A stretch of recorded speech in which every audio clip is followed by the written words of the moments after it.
Nos van a preguntar, ¿de dónde proviene la confianza plena que tenemos para enfrentar la vida? ¿De dónde proviene la seguridad de que recibiremos un milagro? ¿De dónde viene esa confianza de que habrá provisiones en medio de la escasez y que los problemas llegarán a su fin? Nos van a preguntar, ¿de dónde sacamos esas fuerzas para superar el trance, la angustia o peor aún, quizás la depresión? Nos van a preguntar la clave para sonreír en medio de las circunstancias difíciles de la vida. Existe una respuesta: Jesús. Todo proviene de Él. Juan 16:33. Estas cosas os he hablado para que en mí tengáis paz. En el mundo tendréis aflicción, pero confiad, yo he vencido al mundo.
Gloria a Dios. Dios le bendiga a todos aquellos que están sintonizando esta señal, esta transmisión.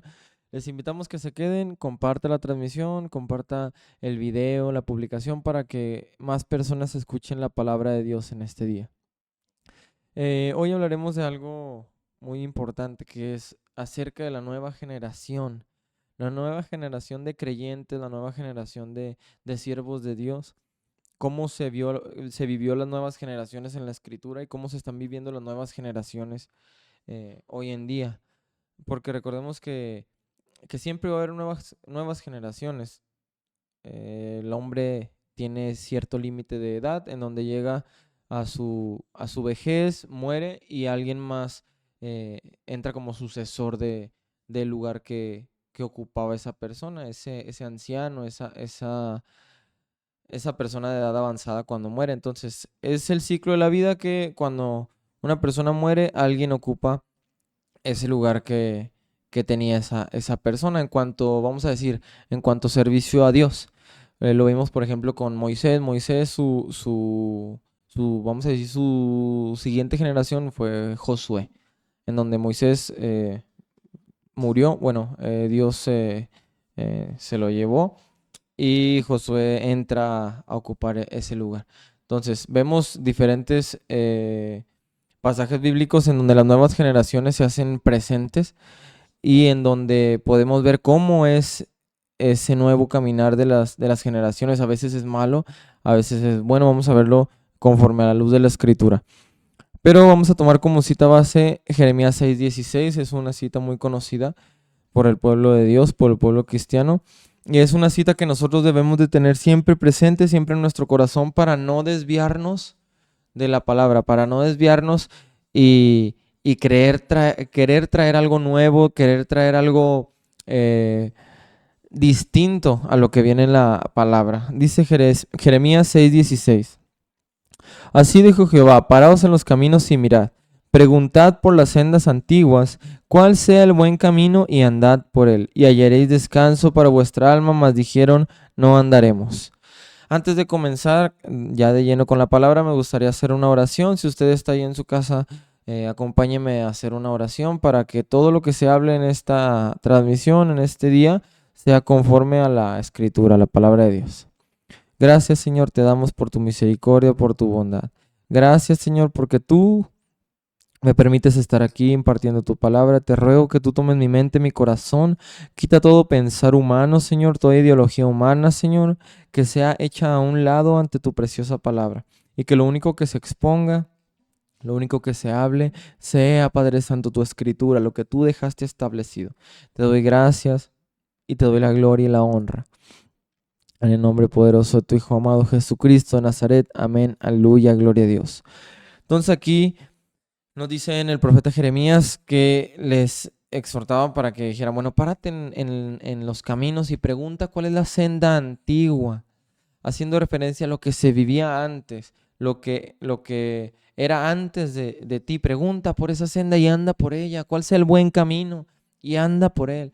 Dice aquí lo más triste de este versículo es que dijeron: no andaremos. Desechaban el consejo de Dios, desechaban la enseñanza de Dios por seguir sus enseñanzas, sus ideologías. Entonces, vamos a ver una serie de ejemplos de cómo eran las, vamos a decir, antiguas generaciones y compararlas con las generaciones de hoy en día. Porque recuerde una cosa: Dios es el mismo de ayer, de hoy, por los siglos de los siglos. Si Dios es el mismo, no puede haber un motivo por el cual nosotros cambiemos la manera de ver al Señor. Así como se servía al Señor, que lo podemos leer aquí en la Escritura, así como lo servían los siervos con entrega, con la misma dedicación, con la misma adoración, con el mismo ímpetu de servir a Dios, es lo mismo que nosotros debemos de aplicar nosotros a nuestro servicio a Cristo.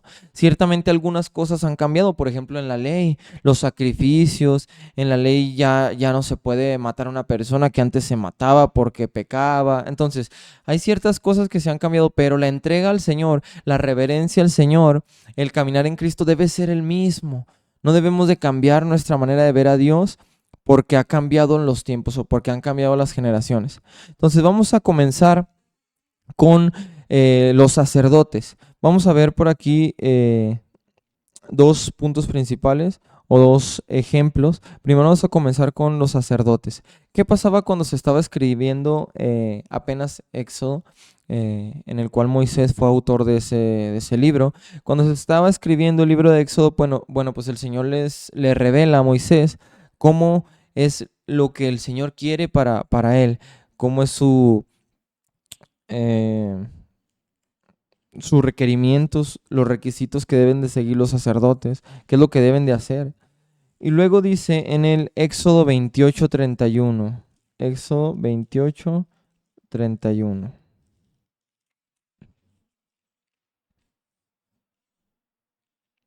Dice así la palabra de Dios.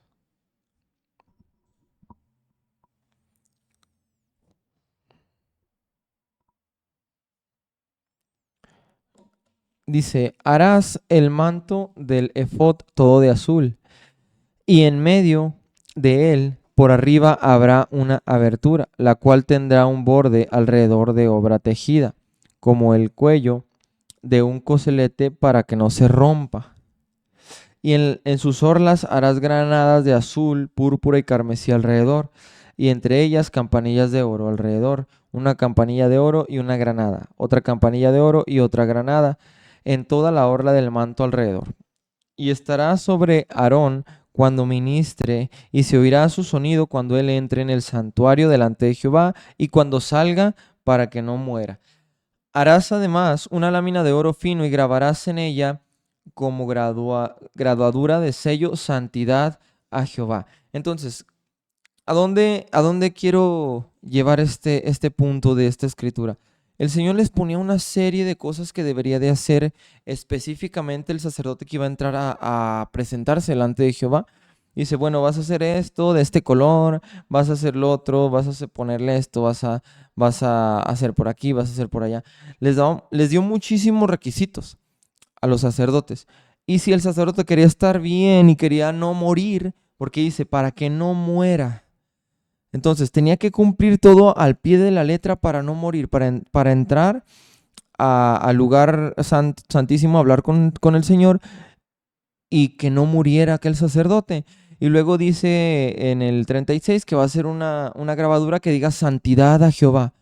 Entonces recuerde, la santidad no es cambiante dependiendo de las generaciones o dependiendo de los tiempos o dependiendo de las nacionalidades, dependiendo de las costumbres, no es dependiendo de algo. La santidad a Jehová debe ser la misma que se tuvo en el tiempo de Aarón, de Moisés, cuando entraban a hablar con Jehová, que la que se tiene hoy en día al entrar a una iglesia, a hablar con el Señor, a entrar a la casa del Señor, a presentarse delante de Él. Entonces debe de ser la misma entrega, perdón, la misma santidad al estar delante de nuestro Dios. Entonces, en el Éxodo 30 también leemos otro pequeño pasaje. Éxodo 30. Recordemos, vamos a hacer una pequeña comparación de los tiempos anteriores a los tiempos actuales. ¿Qué es lo que está viviendo actualmente la iglesia? Éxodo 30, 17 específicamente. Dice, habló más Jehová a Moisés diciendo, harás también una fuente de bronce con su base de bronce para lavar, y la colocarás entre el tabernáculo de reunión y el altar, y pondrás en ella agua, y de ella se lavarán Aarón y sus hijos las manos y los pies. Cuando entren en el tabernáculo de reunión se lavarán con agua para que no mueran, y cuando se acerquen al altar para ministrar, para quemar la ofrenda encendida para Jehová, se lavarán las manos y los pies para que no mueran, y lo tendrán por estatuto perpetuo él y su descendencia por sus generaciones. Entonces le vuelve a decir, por indicación del Señor, bueno, para que no mueras vas a hacer esto, Moisés. El Señor le estaba hablando, vas a hacer una fuente y te vas a lavar en ella las manos y los pies para entrar a hablar con Dios, para que no mueras. ¿Por qué? Porque tienes que seguir todas estas cosas como una obediencia a Dios, como una reverencia al Señor. ¿Y qué pasa hoy en la actualidad con los sacerdotes de las iglesias? Vamos a hacer la comparación. Hoy en día no se está tratando al Señor de la misma manera que, que trataban al Señor los siervos en la antigüedad. Hoy usted puede ver infinidad de videos en el internet en donde hay pastores vestidos como si fueran vamos a decir, un evento social. Y algo que me llamó mucho la atención el Señor me mostró una palabra específicamente referente a lo de las vestimentas. Porque yo escuché una vez que una persona hizo un comentario vamos a decir, se me fue la palabra, para justificar su manera de pensar. Entonces, esta persona estaba hablando y estaba diciendo, bueno, es que yo voy a la iglesia y en muchas iglesias me dicen que corbata, que pantalón de vestir, que saco, que tengo que ir así formal. Y esta persona decía, bueno, es que yo voy a la casa del Señor y le quiero ofrecer lo mejor a Dios, entonces mi mejor ropa mi ropa, vamos a decir, la ropa más cara que tengo son unos pantalones rotos, son unas playeras guangas, esa es mi mejor ropa.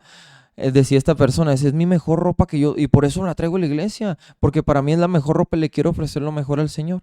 Entonces, si usted escucha esa clase de mensaje, usted va a decir, no, pues sí es cierto, le costó más caro sus pantalones rotos, le costó más caro su camisa toda guanga, así como cholo, que un saco, que un pantalón de vestir le costó más caro, entonces tiene justificación. Si usted se pone a verlo de esa manera, usted puede caer en esa manera de pensar. Pero después el Señor en ese momento que yo estaba escuchando, el Señor me mostraba y me hacía recordar la escritura que viene en Malaquías 1:6. Malaquías 1:6. Porque queremos tratar a veces al Señor como nosotros se nos da la gana y no, el Señor es digno de que nosotros le respetemos, que nosotros le demos lo mejor, pero conforme Él lo quiere, no conforme nosotros pensamos que es lo mejor. Entonces, Malaquías dice en el 1:6, recuerde, al Señor se le da lo mejor. Y luego dice aquí, también es un versículo muy conocido porque el Señor exhorta aquí sobre los sacrificios. Dice, el Hijo honra al Padre y el siervo a su Señor. Si pues soy yo Padre, ¿dónde está mi honra? Y si soy Señor, ¿dónde está mi temor? Dice Jehová de los ejércitos a vosotros, oh sacerdotes, que menospreciáis mi nombre y decís, ¿en qué hemos menospreciado tu nombre? Hasta aquí vamos a hacer una pausa. El sacerdote que está contestando aquí está diciendo, bueno, ¿en qué? Si yo te estoy trayendo mis mejores ropas, si yo te estoy trayendo mis mejores atuendos.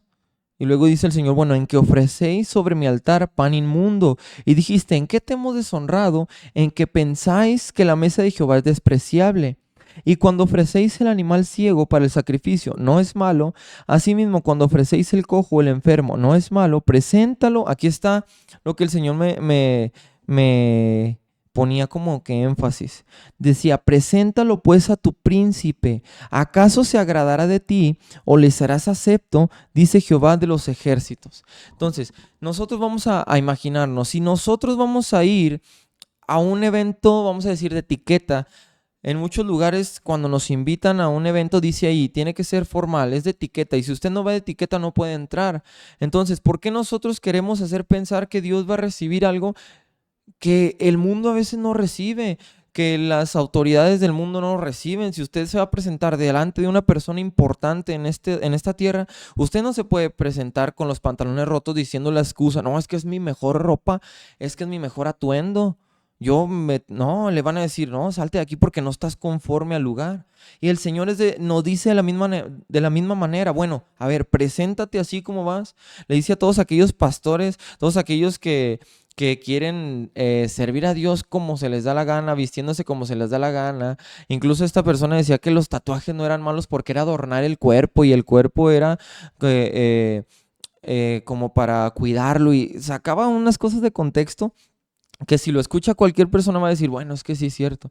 Entonces el Señor le dice, bueno, preséntate delante de tu príncipe, preséntate delante de las personas vamos a decir, seculares, en un evento secular, así que te piden una etiqueta, preséntate delante de una persona importante en esa tierra. Te va a recibir, si no te va a recibir, ¿cómo esperas que yo te reciba? Dice el Señor.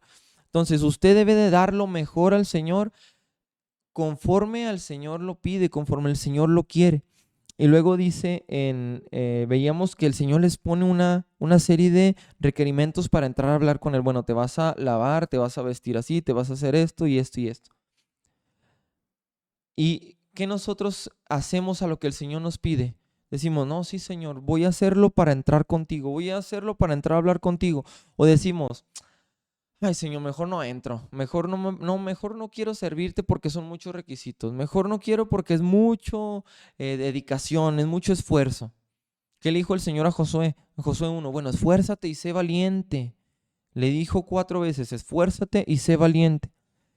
Y tristemente muchas personas prefieren no servir a Dios con tal de no abstenerse, con tal de no apartarse de la maldad. Ellos están cómodos haciendo lo malo sin servir a Dios. Dicen, bueno, pues yo estoy cómodo escuchando nada más la palabra y pues ¿para qué sirvo a Dios? Porque si quiero servir a Dios, si quiero meterme en un ministerio, si quiero ser parte de la alabanza, si quiero predicar en las calles, si quiero, tengo que someterme a las reglas que Dios me pone, de apartarme de la maldad, de apartarme del pecado y pues no, mejor no, estoy cómodo. Ese es tristemente el pensar de mucha gente que está cómodo en su no voy a servir a Dios porque me exige más que dejar algo por Dios. No quieren dejar nada por el Señor. Y si nosotros no estamos listos para servir al Señor, el Señor nos va a demandar, el Señor nos va a exigir, o como aquella persona que se presentó delante de Dios con el talento, el mismo que el Señor le había dado y le dijo, bueno, ¿por qué me presentas el mismo talento que te di? Bueno, es que tuve miedo, Señor. El miedo también es parte de no querer meternos con Dios. Mucha gente no se mete con Dios por miedo y que, ay, Señor, es que, ¿qué pasa si no cumplo lo que tú me dices, Señor? Tengo miedo de que no voy a ser capaz de cumplir. No, si usted quiere servir a Dios, el miedo se hace a un lado. Vamos a leer en 2 de Samuel 6:1. ¿Qué pasó con una persona que no estaba preparada? Bueno, perdón. Antes de leer 2 de Samuel 6:1 nos vamos a ir a Números 4. Entonces ya pusimos como ejemplo a los sacerdotes, que en esta ocasión vamos a compararlo con los pastores. Pastores que hoy en la actualidad ya no son pastores, son conferencistas.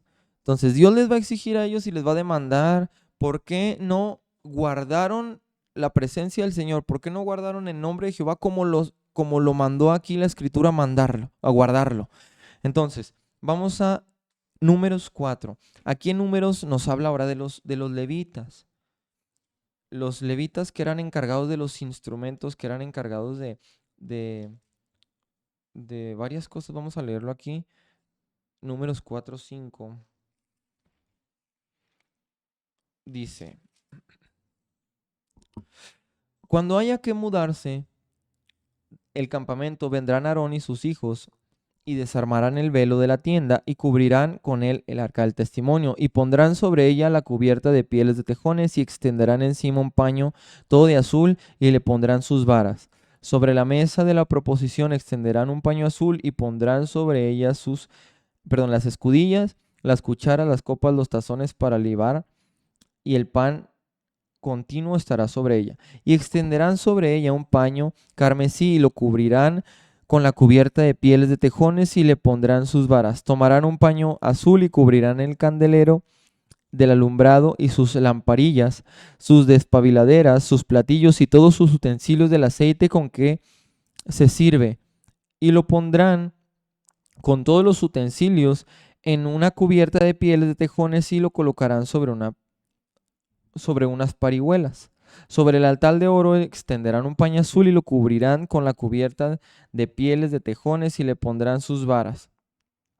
Entonces, nos vamos a ir hasta el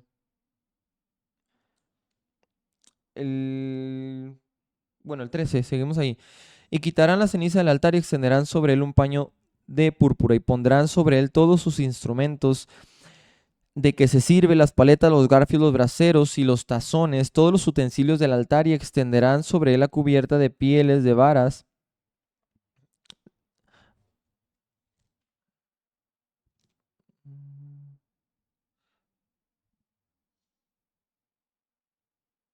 de pieles de tejones y los pondrán además las varas. Y cuando acabe Aarón y sus hijos de cubrir el santuario y todos los utensilios del Santísimo, cuando haya de mudarse el campamento, vendrán después de ellos los hijos de Coat para llevarlos, pero no tocarán cosa santa, no sea que mueran. Estas serán las cargas de los hijos de Coat en el tabernáculo de reunión. Entonces vuelve a decir, bueno, no sea que mueran. No van a tocar cosa santa. Fíjese lo que dice, no tocarán cosa santa, no sea que mueran. Estas serán las cargas de los hijos de Coat en el tabernáculo de reunión. En el encabezado del capítulo 4 dice tareas de los levitas. Los levitas serán encargados de mover, de transportar los utensilios, de acomodar, aquí conforme a todas las indicaciones. Entonces, si el Señor les exigía a ellos un orden, les exigía a ellos que tuvieran una reverencia, que tuvieran cuidado con las cosas santas, que tuvieran un cuidado con las cosas, cómo las organizaban, cómo las movían, cómo las acomodaban. Ahora, en la nueva generación de hoy en día, preguntamos, ¿se tiene el mismo cuidado con las cosas del altar, con las cosas de que se ofrece al Señor, que se hacía en ese entonces, así como se hacía en ese tiempo? ¿Se cuida igual la alabanza a Dios, el servir a Dios, así como Dios lo exigía? ¿Qué pasó con Usa? Dice en 2 Samuel 6:1. Segunda de Samuel 6:1. Dice, David volvió a reunir a todos los escogidos de Israel, 30,000, y se levantó a David y partió de Bala, de Judá, con todo el pueblo que tenía consigo para hacer pasar de allí el arca de Dios, sobre el cual era invocado el nombre de Jehová de los ejércitos, que mora entre los querubines. Pusieron el arca de Dios sobre un carro nuevo y la llevaron de la casa de Abinadab, que estaba en el collado, y Usa y Ahío, hijos de Abinadab, guiaban el carro nuevo. Y cuando lo llevaban de la casa de Aminadab, que estaba en el collado, con el arca de Dios, Ahío iba delante del arca, y David y toda la casa de Israel danzaban delante de Jehová con toda clase de instrumentos de madera, de haya, con arpas, salterios, panderos, flautas y címbalos. Cuando llegaron a la era de Nacón, Usa extendió su mano al arca de Dios y la sostuvo porque los bueyes tropezaban, y el furor de Jehová se encendió contra Usa y lo hirió allí Dios por aquella temeridad y cayó allí muerto junto al arca de Dios. Entonces, ¿qué pasó? Bueno, Usa quiso detener el arca de Dios, pero él no era parte de los que debían de hacerlo. ¿Por qué? Antes el Señor ya había establecido, bueno, ellos van a llevarla, ellos la van a transportar. Dice, y no vas a tocar cosa santa, no sea que mueras. Entonces, ¿qué hizo Usa? Tocó el arca de Dios, algo muy santo, algo consagrado en aquellos tiempos, que era el arca del pacto. ¿Qué pasó? Murió. Y luego aquí entra lo que decía. Mucha gente tiene miedo de servir a Dios porque tienen que dejar cosas, porque tienen que hacer un esfuerzo, porque tienen que darle la espalda a cosas del mundo para servir a Dios, porque tienen que decir no a muchas cosas. Y ese miedo a veces se apodera de las personas y no permite que sirvan a Dios. ¿Qué pasó con David después de que vio eso? Dice, y se entristeció David por haber herido Jehová a Usa, y fue llamado a aquel lugar Pérez Usa hasta hoy. Y luego dice en el 9, algo muy importante. Y temiendo David a Jehová, aquel día dijo, ¿cómo ha de venir a mí el arca de Jehová? Vamos a transportarlo a la generación de hoy. Bueno, ¿cómo yo voy a servir a Dios? Vemos a las personas sirviendo a Dios, al pastor predicando, a los evangelistas en la plaza, hablando de la palabra, a los siervos hablando en los hospitales. Decimos, bueno, ¿cómo yo voy a servir a Dios? Dijo David, bueno, ¿cómo el arca va a venir a mi casa? Dice, de modo que David no quiso traer para sí el arca de Jehová a la ciudad de David, y la hizo llevar David al arca de Obed-edom Geteo. Entonces David dijo, bueno, yo tengo miedo, ¿por qué? Porque mira lo que acaba de pasar.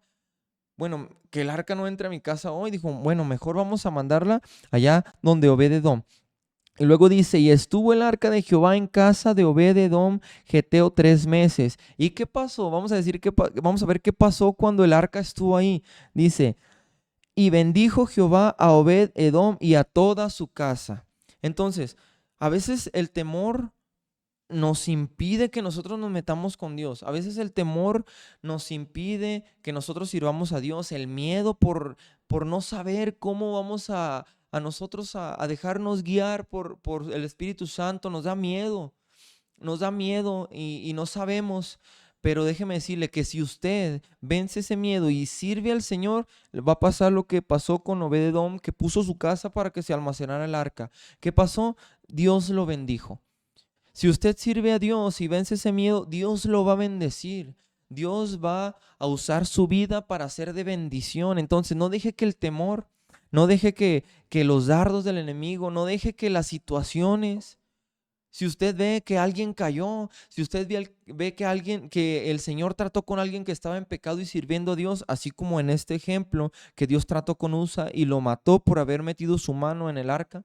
Si usted ve que alguien cae, que servía, si usted ve que es siervo de Dios, vuelven atrás, que no le dé miedo a usted y piense que va a pasar lo mismo. No, si usted se mete con Dios y le sirve de todo corazón, le va a pasar lo mismo que Obed-edom, geteo. Dios le va a bendecir porque usted prestó su vida para servirle, prestó su ser para agradarle.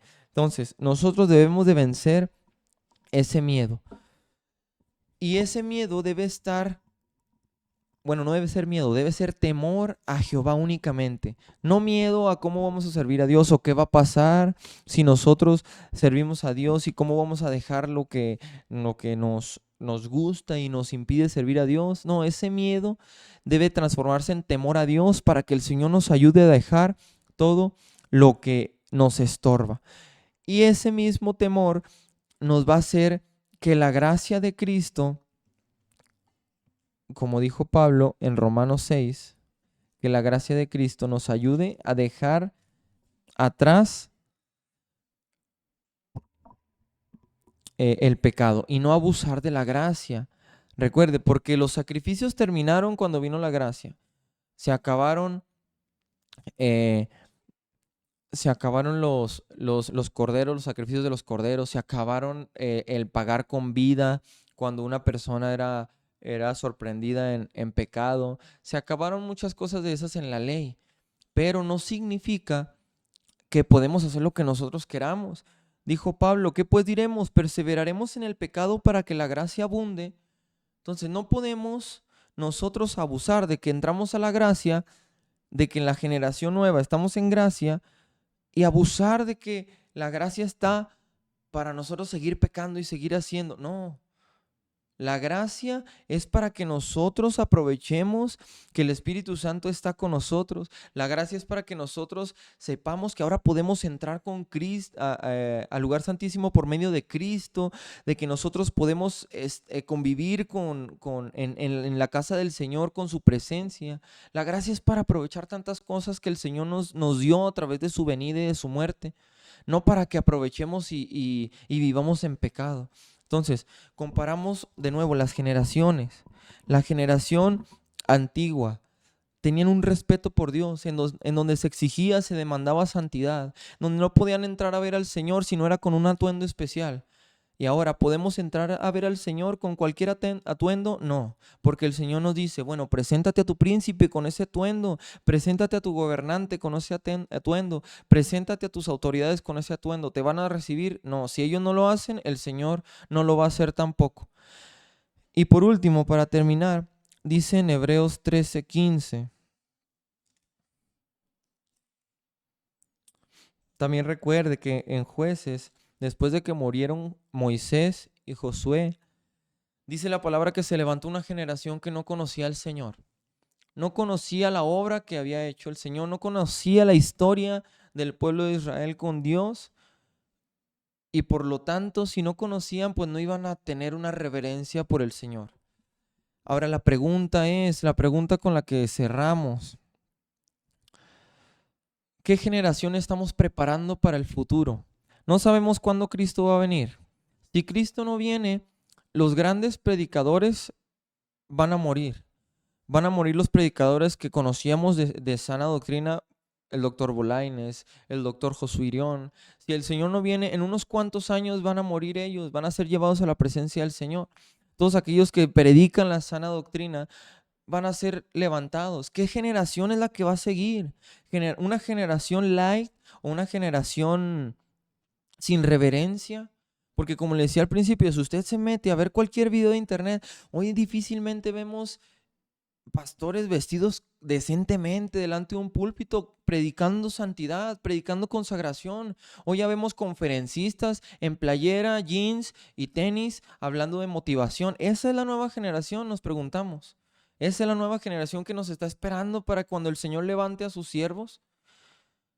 Si usted quiere ser parte de la nueva generación que hace una diferencia con el Señor, usted tiene que meterse con Dios. Y aquí está la clave.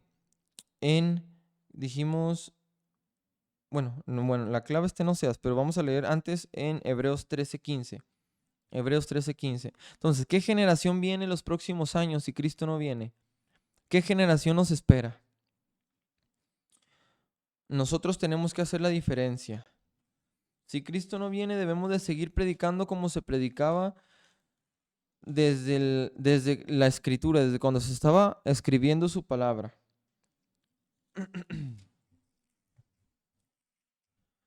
Dice, así que ofrezcamos siempre a Dios por medio de él sacrificio de alabanza, es decir, fruto de labios que confiesen su nombre. Entonces, sacrificio de alabanza. Sacrificio de alabanza, vamos a englobarlo, no solamente significa alabanza literalmente de cantar no, sacrificio de alabar a Dios en todo lo que hagamos. Porque dice el Señor, todo lo que hagas para los hombres, hazlo como si fuera para mí. Hazlo como si lo estuvieras haciendo para Dios. Hacer sacrificio de alabanza, fruto de labios que confiesen su nombre. Que todo lo que nosotros hablemos, que todo lo que hagamos, alaben el nombre de Jehová. Que todo lo que hagamos nosotros, exalten su nombre. Y luego le decía anteriormente, la clave para saber de qué generación vamos a ser parte está en Oseas 4:6. Oseas 4:6. Dice, mi pueblo fue destruido porque le faltó conocimiento. Por cuanto desechaste el conocimiento, yo te echaré del sacerdocio. Y porque olvidaste la ley de tu Dios, también yo me olvidaré de tus hijos. Tenemos dos tipos de nuevas generaciones. La nueva generación que desecha el conocimiento. ¿Cuál es el conocimiento? La Biblia. Que desecha el conocer lo que pasó en la antigüedad, lo que pasó cuando se estaba escribiendo la historia bíblica, lo que demandaba el Señor para entrar a hablar con él en el lugar santísimo, lo que demandaba el Señor a los levitas para llevar y para cargar los utensilios, para moverlos de un lugar a otro. Si no queremos conocer la historia bíblica, la escritura, dice aquí la palabra, el pueblo pereció porque le faltó conocimiento.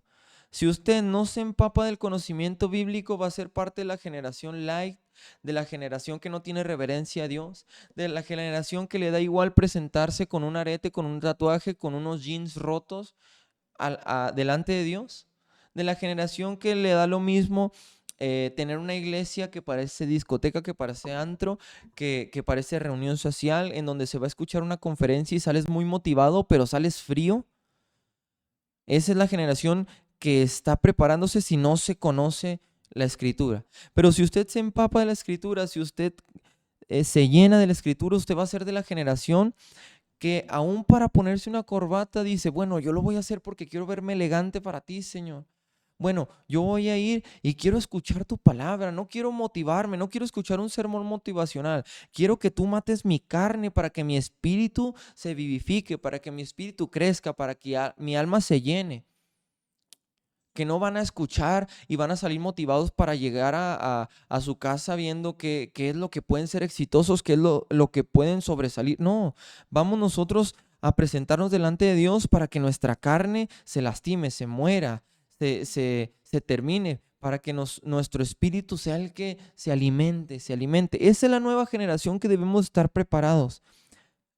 Conocer la escritura, alimentarnos de la escritura, estar leyéndola, estar escudriñándola. ¿Para qué? Para que cuando venga alguien y nos quiera decir algo que va en contra de la escritura, que nos venga a decir, bueno, es que ya los coritos ya pasaron de moda, ya las nuevas generaciones son cantos pues ya más movidos, ya más, vamos a decir, electrónica, ya electrónica cristiana, rock cristiano, pues ya vamos a ambientarlo. No, los cantos vamos a adaptarnos, vamos a a la iglesia vamos a modernizarla para que se vea aquí más, pues, más atractiva para los jóvenes, para que ven. No, no podemos nosotros adaptarnos a lo que nosotros queremos. No podemos nosotros adaptar la escritura a lo que nosotros pensamos.